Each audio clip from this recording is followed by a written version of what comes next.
matter அதுனா ஏடா முரளியா பொண்ணு வீடும் மாமா வீடும் ஒரே வீடுங்க இங்கே பார்க்குறேன் நான் சின்னத்து வீடும் பொண்ணு வீடு ஒரே வீடுல எனக்கு ஞாபகம் ஒரே ஊர்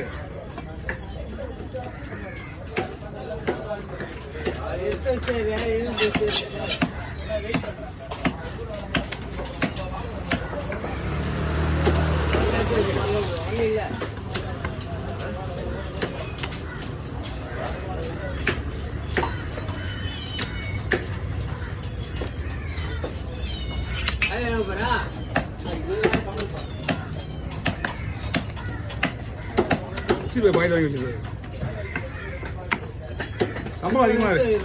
சம்பளம் அதிகமாக இருக்கா ஏண்டா முரளி சம்பளம்